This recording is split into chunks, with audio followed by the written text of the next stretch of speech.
Kamu nagpaminaw sa DYAR 765 SMNI Radio Cebu, kapartner mo sa balita o serbisyo. Serbisyong kapartner ng bayan. Kapartner ng bayan. Ania ang tulumanong mo paila sa lain-laing ahensya, organisasyon, personalidad o individual nga andamugahin sa ilang serbisyong kapartner ng bayan. Atong sayron ang mataglaka nga nabuhat na ug angay pang buhaton alang sa ikauswag sa matag komunidad ug sa nasod sa kinatibuk-an. Serbisyong kapartner ng bayan. Ania na ang atong kapartner nga makauban karon.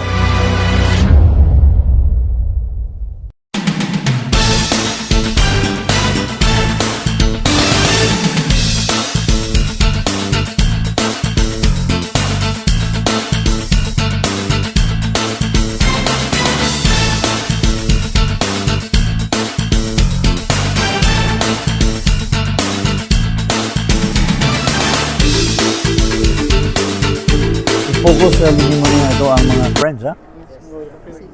Kong, good afternoon, Kong. Yeah, yes. Unsay tuyo na to ron sa Cebu, Kong?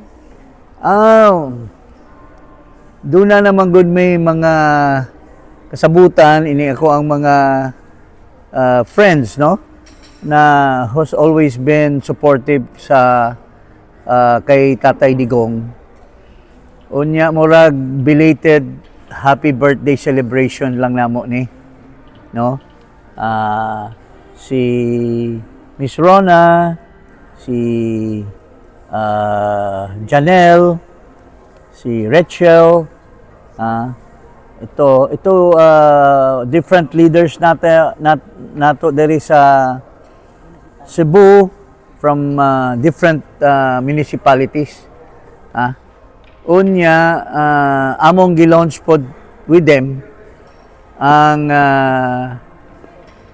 Tatay Digong for Sara 2028 movement, which will be our political movement in anticipation of the candidacy of Vice President Sara. You know, ang Cebu is a very important province. In fact, it's the biggest voting province. So, para sa ako, by the way, diapod si Moises Daparini, siya mo'y presidente aning Tatay Digong, ako'y chairman, and si Miss Rona will be our treasurer. So, we are starting to launch on a municipality basis. Just talk to people, tell them the issues, tell them about information on the impeachment, yung mga disinformation sa Marcos camp, labi na ning mga Pinklawan o Dilawan, who has always been against Marcos, but now they are licking the ass of Marcos. So, itong mga tao na ito are, of course, the ones in the middle of the impeachment of Vice President Sara. So, kinahanglan ma-spread out po nato sa ato ang mga kalungsuran, ato ang mga pinalanggang mga katawhan dito, no? The information. Unya, this is also a merger of the Duterte Riders team ni Moises and the Sara Philippines group. So, we will join as one with Tatay Digong as the political arm. So, kumusta na ang campaign ninyo, sir, sa municipality? How acceptable ang mga tao dito? Well, wala na po ba isog ang karisma ni Tatay Digong? Yes, yes. And I'm talking about several municipalities na nanay organization si Moises, no? It started with this DRT, but karon it's spreading. But sige pagyapon, no? We don't stop until we're able to saturate kada lungsod.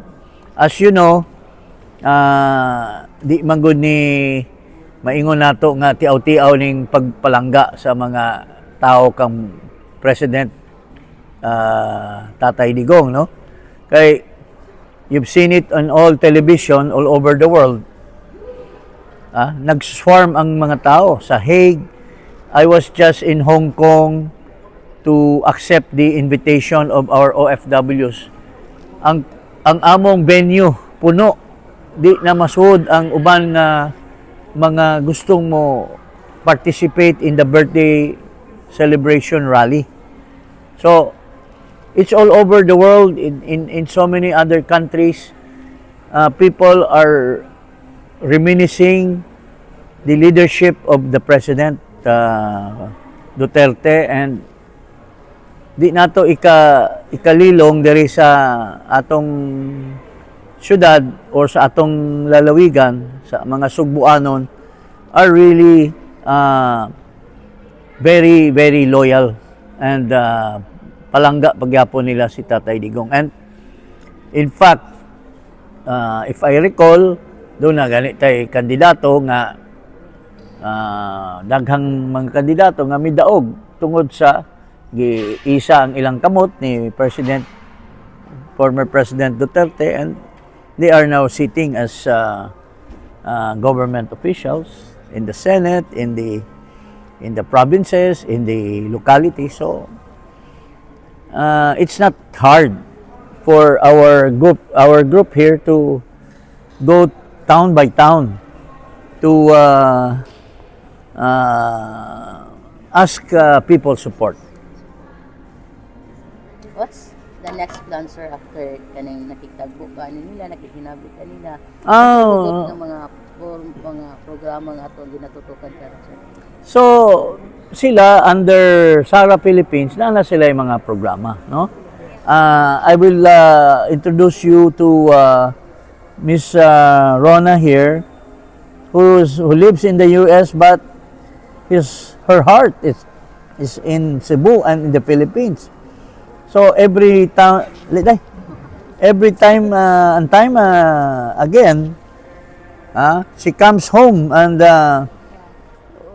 be with us Cebuanos and the Filipino people, no? So Miss Rona is here, no? She's the Vice President of the DRT in the province of Cebu, and also with the Philippines. And she is the treasurer of the Tatay Digong for Sara movement. Ano sa itong mga plans or programs, ma'am, for this coming Sara Duterte 2028? Basically, we're merging with Tatay. Pongkaras here. Then I'm the VP of DRT and the national VP for Sara Philippines Incorporated. And our basic plans for this 2028 is for VP Sara. And of course, we're hardcore supporter of Tatay Digong. So many plans are coming through, but so many we can't divulge yet. Yes.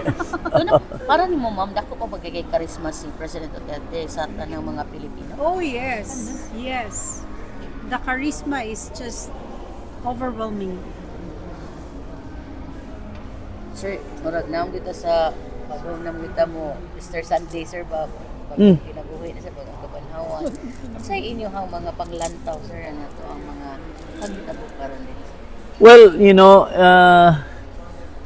if you recall the death of our Lord Jesus Christ, there was sadness when he was in the Calvary, and I think you can compare the sadness of the Filipinos today with the crisis going on, with all these lies of this administration giving hope daw to the oil to reach the Philippines, kay ilan na kunong kasulti ang mga Iranians, but even the United States and other countries are saying that they're not aware kung kinsay kasulti sa Iran. Is it the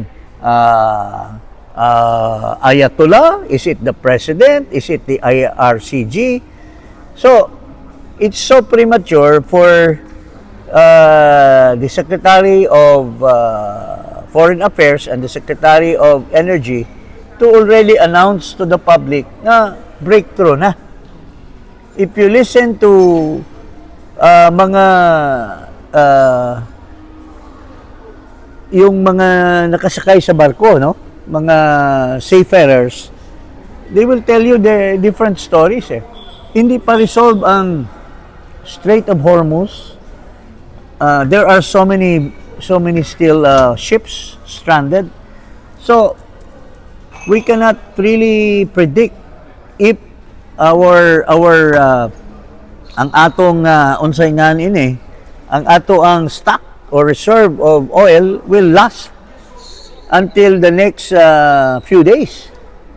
Kaya wa pa may klaro. And a manifestation of that, sila katibalotanan, 140 pesos na ang diesel.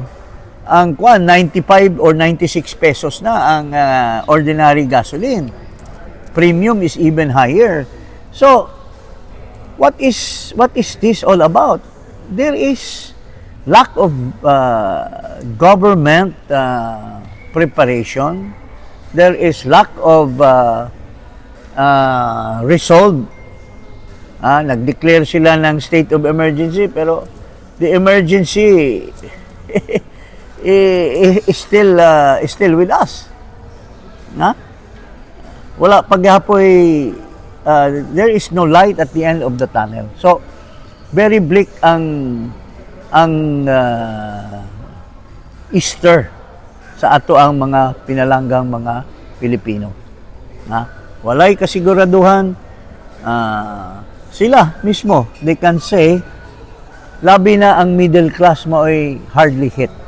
You know, pareha ninyo, mga middle class. Sometimes, you strive, you buy a car, kay lisod kayo ang transportation na to, kanang services. So, yung utang mo sa bangko, palit mo kotse, pero karon mo count out na yung kotse, kay wala mo ikarga nga kuan. Og inyo pong kargahan, perting mahala, alkansi mo sa inyo ang sweldo, inig-abot ninyo dito. So, this is Marcos doing. Marcos is the culprit. Nga naman, kay wala niya ni ma-anticipate. Sometime 4 months ago, gigera na sa Amerika ang Iran. Nagpadala sila og mga planes that brought rocket, giguba nila ang possible area of the uranium site, yung nuclear. Si Marcos has 4.5 billion every year as intelligence and confidential funds. What is the purpose of that? Is to spend, to monitor, to spy, to do intelligence. Pero wala niya ma-anticipate. Dako kayo ang kwarta nga iyang gigamit. Wala niya ma-anticipate nga mo kalap ang gira. And we are very vulnerable because very dependent ang ato ang country sa oil. Unya ang atong reserve 60 days lang. Kung iya pang na-anticipate na nga mag full-blown war between US, Israel on the one hand and the government, the private sector could have makapag-imbak unta sila og so many volume of oil. But wala eh. Imbis nga iyang tabangan ang iyang sulbahon ang krisis ni adto pa noos Amerika. Nagparon ingnon nga iyang hunungon ang gira. Bugo yung kainin tawana eh. Iyang hunungon kunong gira, mohangyo siya sa United Nations kay iyang pahunungon ang gira sa Israel o ang Iran on the one hand. even the British, even the French, even the Germans cannot even stop. Iyarat ang gitunto kay moadto dito para lang makagastos ta og 100 million more iyang usik-usikan, when in fact some people are saying gapatambal na di ay siguro siya dito. So why will you fool the people, and why will you leave the country when there were so many OFWs were waiting in the war-torn areas? Is that a responsible president of this country that we have? Kaya many people call him bangag because he doesn't think. So mao na roy nahitabo sa ato ang mga sagabay, mga people who are affected very much. Labi na gyud ang mga pobre, walay mapalit. They may have little money, but if you go to the palengke, karon purting mahala ang mga because of the interconnections of the price of oil and the price of transport, which will bring about higher prices in vegetable, in karne, in rice. So, so maybe we can hear from our good friend, our president in the DRT, and Tatay Digong, a very high-class blogger. Unsay update na sa to ang Well, sa Tatay Digong for Sara Movement 2028, nag-establish nami municipalities, no? More leaders from South Cebu, South Province, na nami mga na-establish nga leaders. And until now, nagsigig hapon mi og organize North, and we have also Cebu City with the help of Jerry Ranay. So na-establish na namo down to from municipal leaders to city level, no? So with the help also of Sara Philippines, no? The DRT Philippines and Sara Philippines will combine para sa Tatay Digong for Sara Movement 2028. So hopefully the end of next year 2027 establish na mi og tataw, no, para sa kampanya pohon for Inday Sara. Kay paninguhaon jud namo nga modaog is Inday Sara, especially Cebu. Why is it na as early as now sige naman mo ba? Yes, actually ang DRT dugay nami, but kining Tatay Digong for Sara Movement 2028 bag-o lang ni namo na organize diri sa Cebu, kay this will be the political movement para sa 2028. So mo ni among gi-fokusan karon.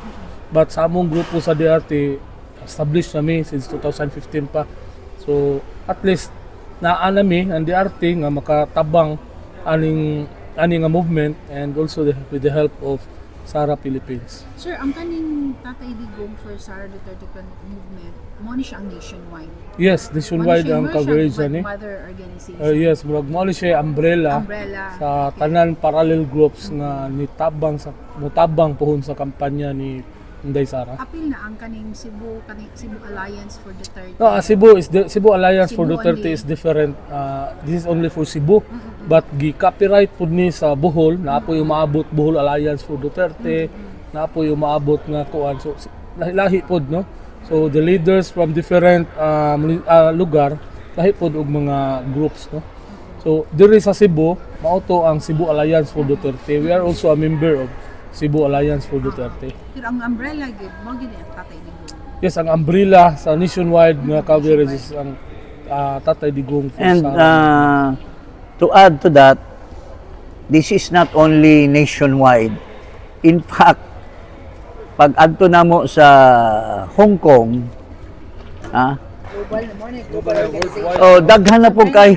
daghan po kayong ning members. There were about 300 to 400 na ning pirma as members of Tatay Digong for Inday Sara So movement. 300 sir, different parallel groups also. Different OFWs. Mga OFWs, mga 300 to 400 of them signed. Individual. Asa man ni sir? Sa Hong Kong. Sa Hong Kong. During the time that we went there to join them to celebrate the Tatay Digong's birthday rally. So kaning Tatay Digong for Sara movement, dili na ni siya in the Philippines. This will Hindi. be going global. Yeah, because daghan na nakadungog and they've been contacting us. Pwede ba may ma-member ana? Pwede ba may? So in Europe they're starting to also adopt this movement. Okay. So mo siya nagkadaghan, sir. So but ang nucleus na mo karon this afternoon we had some camaraderie, we have some pep talks with each other, kaning mga kalain-laing mga leaders nato sa different municipalities, Cebu City, different municipalities. They are our new leaders to propagate the Tatay Digong for Sara 2028. Sir, sa imong panaw, sir ba, if elections will be held today, sir, kinsa sa imong panaw ang formidable opponent ni Sara? Well, as of now, I don't see anyone yet eh. Pero eventually, with due respect, ang akong tanaw, si Marcos will put up a member of his family. And I think dili mapunggan nga mudagan gyud ni si Romualdez for president. Si Speaker Romualdez Will run for president. will run for against president Sara. against Sara, which she will be knocked out right away. Ha? Sa imong tanaw, BBM will run for vice president lahat? Well, kung mudagan siya vice president, unya either Romualdez or ilang gi-post ni Leni Robredo or this ambisyosa na Hontivirus, well, it's a kiss of death. For president na sila, sir. For president sila, tapos vice president nila si Marcos Jr., Marcos will be a kiss of death to them. Because according to those who know, if Marcos will run for vice president, whoever becomes the candidate for president, 20% na kagad ang ma-minus niya because Marcos has so many negative votes. So, kinsa may mudagan kung imong vice president si Marcos? Kamo ba, di ba mo makatawa nga mudagan na po si Marcos og vice president? Ha? Pildi na sa una, mudagan na po usab. Sir, kinsa kahay probable na mudagan as vice president ni Inday Sara?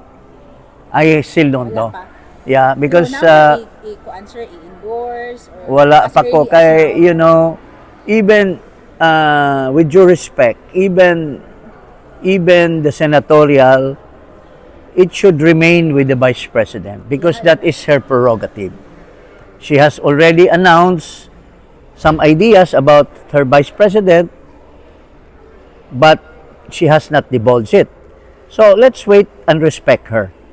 Doon naman sa senatorial, I mean, with due respect to these mga kibitzers who've been always following her, who's been always pakita sa ilang naong kay Inday, I would discourage them to do that. Let the vice president come up with her lineup in the proper time.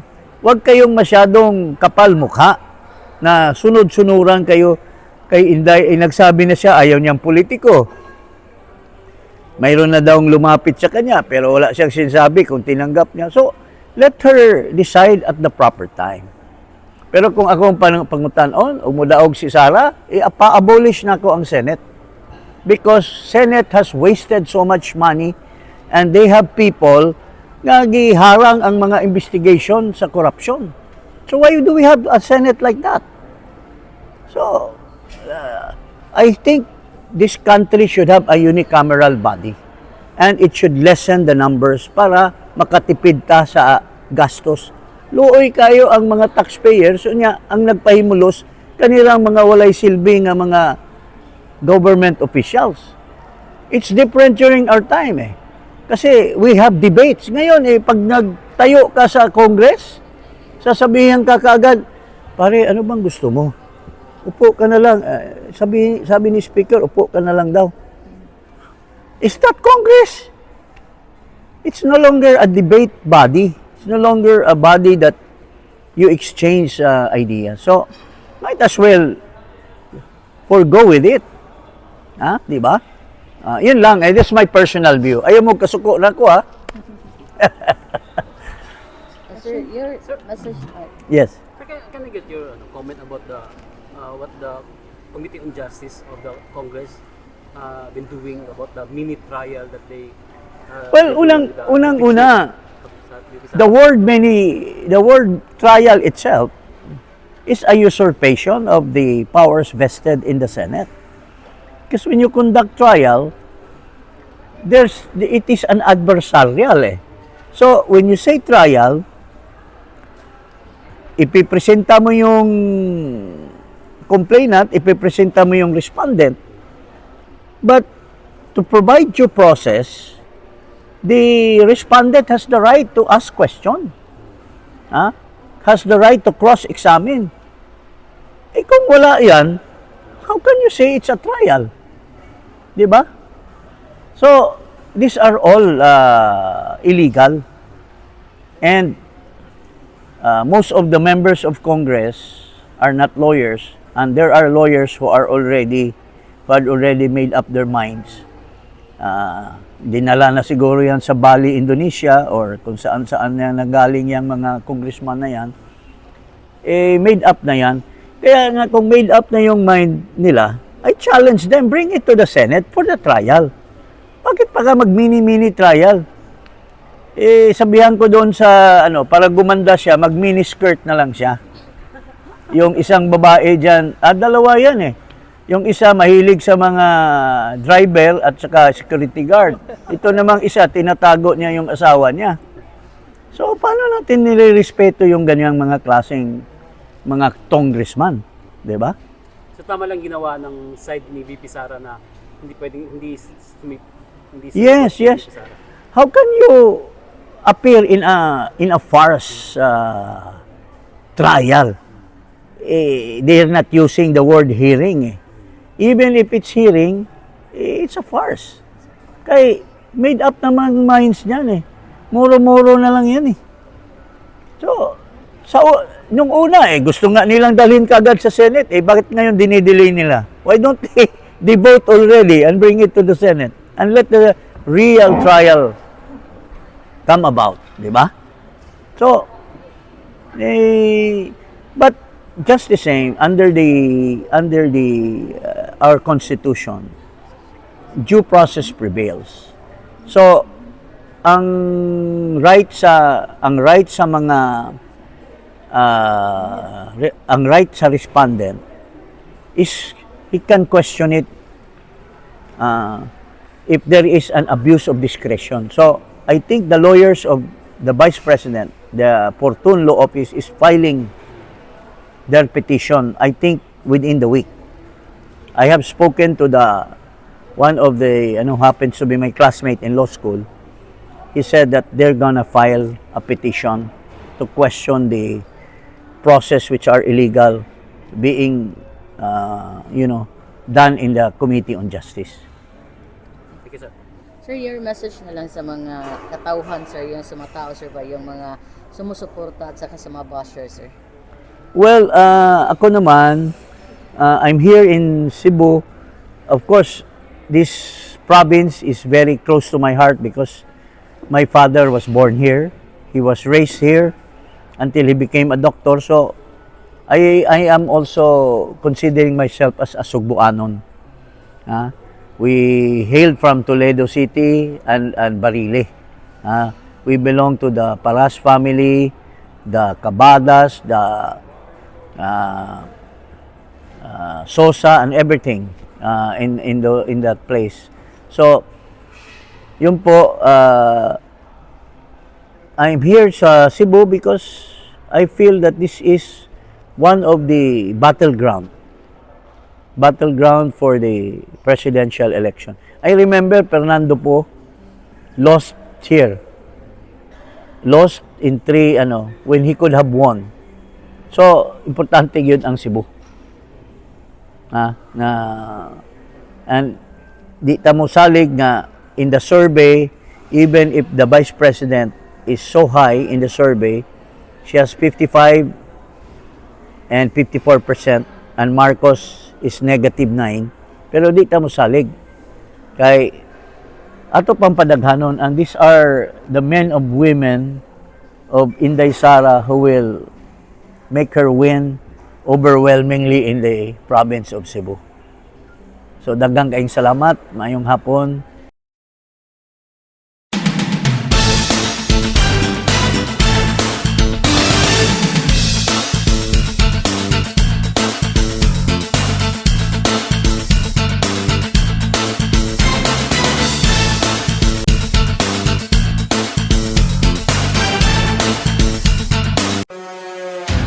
Maukadto ang tulumanong serbisyong kapartner ng bayan.